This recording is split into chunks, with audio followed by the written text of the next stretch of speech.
unzipping my fly, and my brother was sitting on the bed, and he looked at me because he'd never seen me before. He didn't know there was anyone in the house. So a strange guy walks into his room, undoing his trousers in the middle of the night. The look of terror on his face.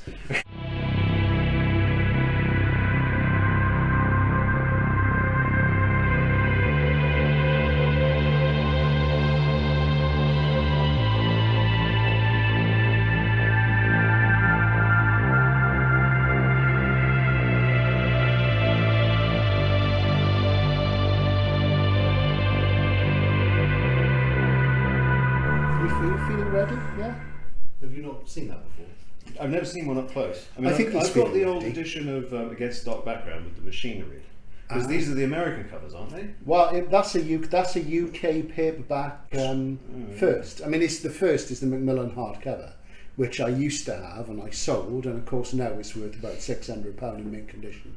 And Andy at Cold Tonnage has a signed slipcase one at the moment. It's about £995, which is fair enough. But I wish I kept mine. It's just stupid, isn't it? You know. I love the American. So that's the first UK paperback. I may as well see. We have actually started in a kind of funny way, so I'll just show that. You might as well start with the big fart noise.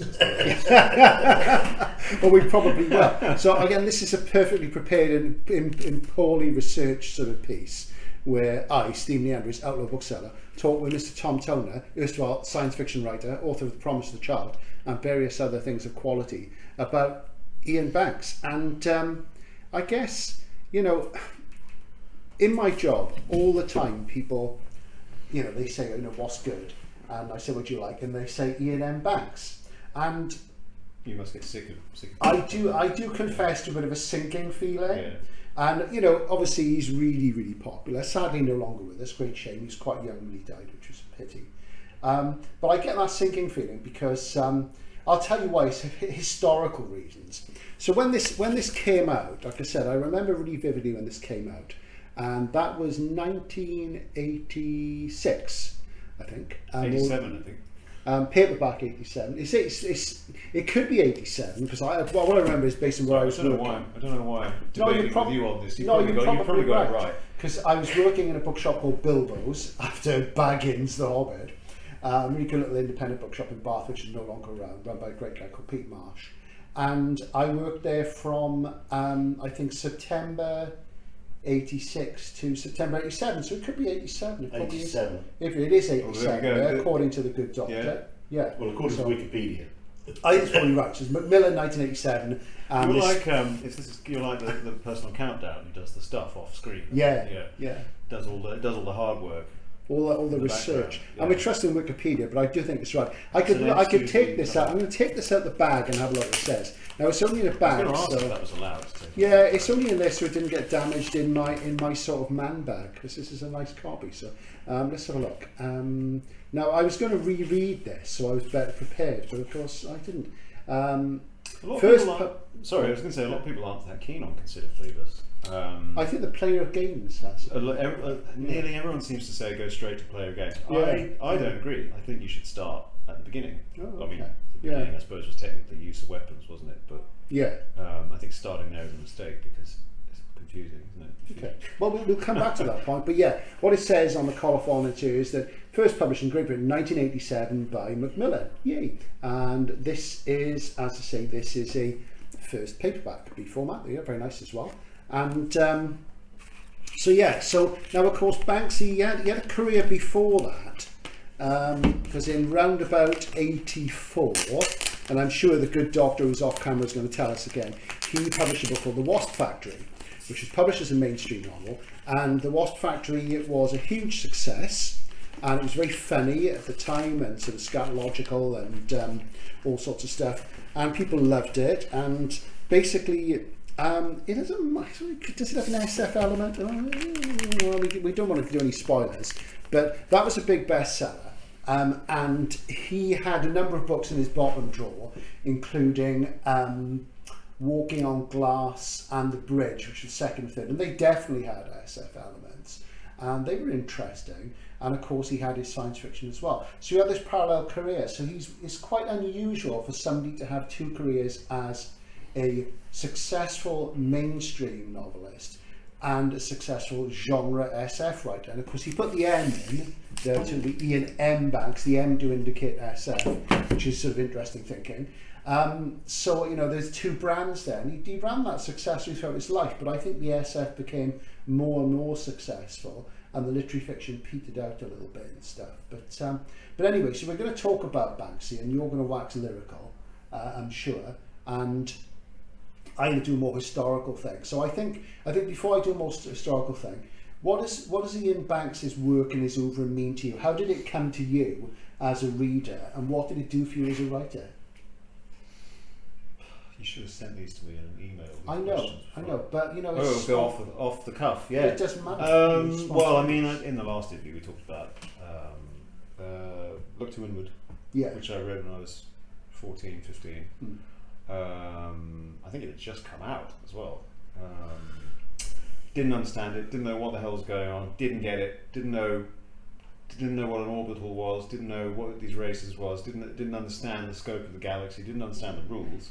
I mean, I didn't know that they weren't future humans. I didn't know that they were actually, you know, pan-human beings that originated at the same time as us in other parts of the galaxy. And you know, all of that depth just kind of accumulated as I went back and I started from the beginning. You know, read the appendices at the back of Consider Phlebas when you discover all the timelines. I loved all that. But of course that comes so after, fleshed out. So. I don't know if he went back and he re-added the appendices after. This is actually, if you'd be able to tell in the back of this, because that has the. I don't think this does have a appendices. Patral the scholar, or Patrain the scholar, the Earth scholar, after it's meant to take place. Yeah, there are after like the state of the art, after contacting Earth. Regions the Idirians. Is that that's like an. And then there's the abstract, which is 1267 AD. Yeah, and there's a dramatic. So you've got. Is it right at the back? Yes, you've got sort of dramatis personae. So they are kind of appendices. There's an epilogue. Where's the time? So that is in it. Because this takes place in the 13th century on Earth, which I thought was fantastic. Such a great idea. Before humans are contacted. And they were only contacted briefly in the novella. But it was the immersion into the unknown, obviously, which had a big impact, didn't you? But he's clearly thought about it because, and this is still off topic of what you're just trying to say, but Player of Games is actually set in the our 21st century. So post contact, and chess is mentioned in Player of Games. Yes. Yeah. And I remember when I first read Player of Games, I thought, why has he said chess? They wouldn't have chess. They've not met people, and they had by then. Because they were meant to have made contact in the 1970s. Yeah. So when you first read Banks, it must be so boring for someone who's never ever read the culture. They're thinking, oh, these tiny little minutiae that we're talking about. I think we're going to get Banksy fans watching this, basically. So when you read Banks the first time, you weren't fully immersed in the world of science fiction, were you at that stage? No, I'm still not. No. Only someone who's spent their life reading it is. But it was sort of, it didn't have an historical context. That's what I loved about it, because he was bamboozling me with species and places and scenes that he describes things quite lightly. He doesn't go into a lot of detail, and that's what I loved, because imagination is given a lot of free rein. I mean, if you just go on Google and you type in Iain Banks fan art, there are people who do drawings of the Idirans, there are people who do drawings of the Shelgrians, and they're so different because there's so much scope of range that you can actually. So when I sit down and read a Banks book, I haven't read a Banks book in quite a while, because I wanted to keep them fresh. You know, like the favourite things you want to give, and leave long spans of time between picking them up again. But I really try and focus my imagination to see exactly what he's got, to try and come up with a good approximation of what he's showing us. And he gives us those tantalising little details here and there. He got more descriptive as he got older. I think you read things like Hydrogen Sonata, and they are described in a much more specific way. I found that I recently tried to read The Algebraist, and it was certainly more visually descriptive than I remember of the early culture novels. I would say, Some would say bloated. yeah, I would say. I liked. They are big. You know, I like discursive, Yes, and I liked his genial tone, which kind of takes away from the stakes, takes away a little bit from the danger, because it's almost like Stephen Fry narrating. Yes, It's very convivial, the tone of the Algebraists, which I think does slightly damage the stakes, but I thought it was worth it because he had such a great voice. I think when I tried to, I didn't get very far with it because I basically got bored, because I think what I didn't like about it, and this is something in common which is there in... This is mine, isn't it? Yeah, it is. It's there, I think, in The Wasp Factory. It's there in several of his novels. I think I've read 4 of his mainstream novels and 3 or 4 of the science fiction novels. Is that I often think that some of the characters are him, and the narrator of The Algebraist, even though he's 70 years old and lives in the distant future, I didn't find him very sophisticated. Fasintak. Yes. He was... I was under the impression he was... I mean, it's been a fair few years since I've read it. I was under the impression he was supposed to be quite naive. Yeah, he was, and that was the thing. It was the thing that there's a certain... I thought he was a young man. Yeah, he goes, but he's about 70 years old, so he lives longer. Yeah, but there's that kind of thing where he swears all the time, and I swear, I've got no problem with that, but it was the F word all the time, and it seemed to be, there's a kind of crudity and adolescence about a lot of his focused characters, and he seems to like putting, like at the beginning of Consider Phlebas, where the central character is up to his neck in effluent and stuff, and I'm not saying you shouldn't do that, you should, but there's kind of this sort of joy in sort of this, almost the scatological, and I don't know, I find a lot of his stuff quite immature that way. I mean, the one thing I really liked in The Algebraist, the gas giant world, Nascaron, it's a great name, and there's interesting ideas, but I was about 150 pages in, and I was thinking, okay, so it's all very well and good, but if this was somebody who I thought was a better writer, we'd have got there by 75 pages, and it would be a bit more scalpel cutting, a bit more deft and what have you. So, but a popular writer, as I've said elsewhere, the editors are less likely to fiddle with what they do, as they're worried that they'll go off to somebody else. It has been a while since I've read Algebraist. But I do remember it does take a while to meet the dwellers, doesn't it? Yeah. But I liked that because there was, you had to wait to see them. Yes. There was a lot of chat about them, and then you finally get to see them. So he did build up the expectation, and I thought they were quite well done. The dwellers. Yeah, I think I don't have an objection to Banks. Again, it's him in the context, and I think from my point of view, an interesting thing was, like I say, I started selling SF books in 1984, and this was 87, and very much in the 80s, in British science fiction publishing and writing, there wasn't much happening which was traditional, because it's an historic thing. In the 60s, new wave writing was a very big thing in Britain, and Michael Moorcock was editing New Worlds, and there's lots of near future stuff, which I know isn't your thing, and is more my sort of thing. But it's interesting, because what happened was that when you got to the end of the 70s in British SF publishing, there weren't really any. I think the last sort of space opera type thing which came out was probably Catchworld by Chris Boyce, and I think from about 1980 until Consider Phlebas, there weren't really any. There weren't space operas published. I mean, Hale did 1 or 2 for libraries, some of their last books, but the space operas that were being published over here were from American writers. I mean, people like Christopher Priest, M. John Harrison, J.G. Ballard. Any number of people, Gary Kilworth, Robert Holstock, Christopher Evans, there wasn't a lot of traditional, future, space SF and that being published. So it seemed as if the new wave battle to reunite science fiction with the mainstream of literature, to bring the things back together and to enrich literature overall by putting science fiction into it and saying, look, you can't ignore it anymore. It's about the real world. The world is changing, technology changing human consciousness and life. That when Consider Phlebas came out, it was hugely popular, and obviously it was bought by a lot of people who hadn't read The Wasp Factory. They wanted a book with a spaceship on the cover, and they wanted to return to those 1930s, 40s space opera things, but written in a contemporary vein.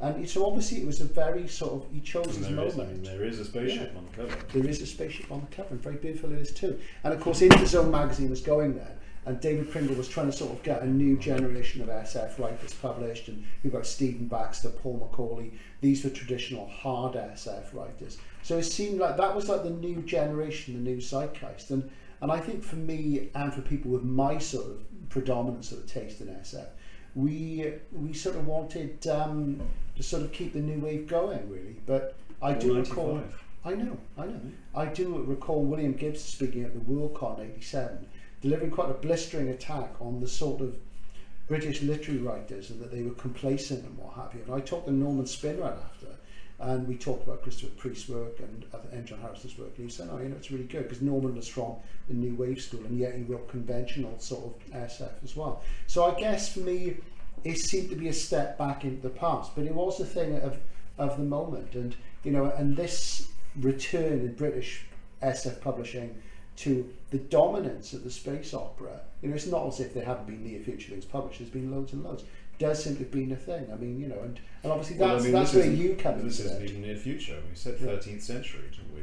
Yeah, but it has that. It has the space opera. I suppose, yeah. And the culture is modelled on it's a utopian-sized society that is the equivalent of us in about, I think, 9,000 years' time. Yeah. Although Banks famously said that their culture is not us, because he didn't think that we would.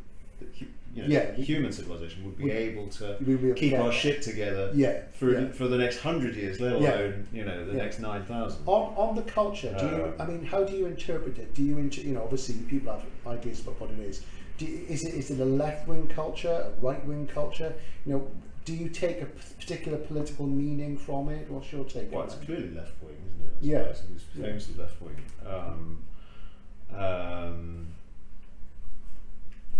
He always said, didn't he, that's the place that he'd want to be. It's where he'd want to be. And of course, Ken MacLeod, who went to school with him, is very left-wing as well. You know, and done marvellously so. Very much so.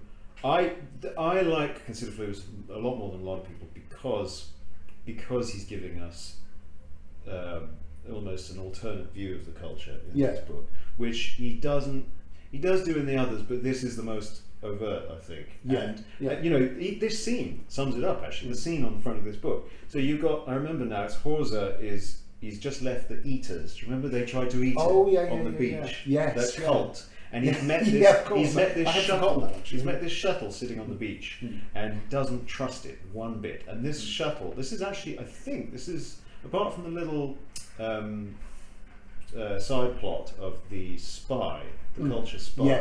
This is the time when you actually meet a culture entity for the first time, and he doesn't trust it one bit, and he climbs aboard, and the thing is absolutely lovely. It's so sweet to him, and he's going, "Oh, nice to see you. How are you doing? I hope you're all right. Do you want some food? We're gonna take you away from here. I'm very worried about those other people on the beach." And he doesn't trust it at all. I remember now, he sets fire to the inside of it, doesn't he, so that he can take over manual controls. You're bringing it all back to but this scene actually sums up the contrast between the two ideologies, because he's working for the Aderians, who believe in what was it? They believe in a kind of that they are. I mean, they're an immortal, essentially immortal race, who want to take over the galaxy because they believe in.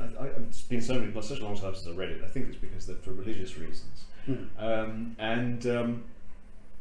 As the reader, you're sitting here going, "Oh, well, I'm seeing everything from the Aderians' perspective," but I just thought that was fantastic, because I thought it was the perfect introduction to the culture, even though I seem to be the only person who thinks this. Good, obviously, player games. I'm sure there's other people out there who will. Player games is a much more I think in terms of perfection. It's a shorter book, It's much tauter. Yeah. It's much more compelling in certain ways. I mean, the fact that he manages to make the game of Azad interesting to read about. I think it's fascinating to read about, and he really keeps you going with it all the way to the end as the game becomes tenser. You see, he's talking me round now. He makes me want to read it again. Yeah, as the game becomes higher stakes and they start to play at the higher levels, I was with them every step of the way. I absolutely loved it, and he didn't even have to describe it in a lot of detail. I think there was I remember a sort of convention once, and they staged a game of Azad, and I have no idea how they would have done that. But I missed it. I got the time wrong. I got the time wrong on the program, Yeah. and I didn't see it. I would have loved to have seen what they've done. Anyway, yes. So Player Games is probably the better novel, but I think this is the place to start. Okay, so there you go. So that's why Iain Banks is great, and I'm probably wrong. I agreed with you on the algebra in some ways.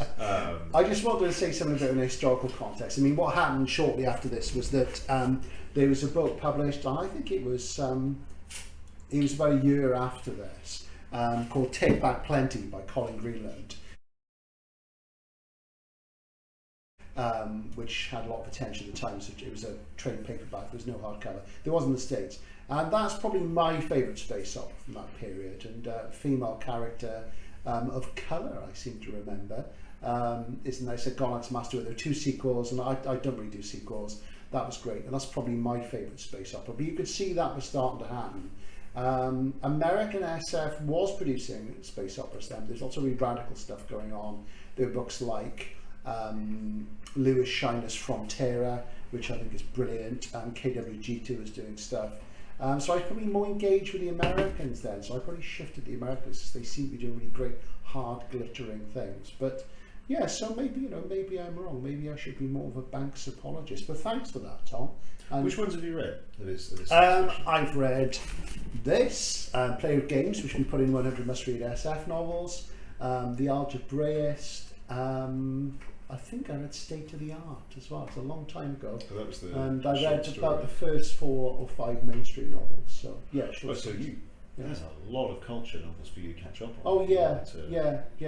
I think I'll probably stick with Barrington J. Bailey and M. John Harrison. Interesting thing, a lot of people will have bought Light by M. John Harrison because on the cover for years it says Light is brilliant, and it's a quote from Iain M. Banks, and I know a lot of people are really baffled by it. It's really, have you read that? I've read the first third. I have it at home. I've got I mean, I love M. John, but it's hard. And I think it was one of those things that I put down with the idea of coming back to it, and I put it down about 5 years ago. So I need to pick it up right again from the beginning. His stuff does mess with your head, but that's what it's for. It really is. Yeah. Anyway, so there's a little chat there about Iain Banks. Hope you've enjoyed that, and please add your comments below. And thanks very much again, Tom. Thank you.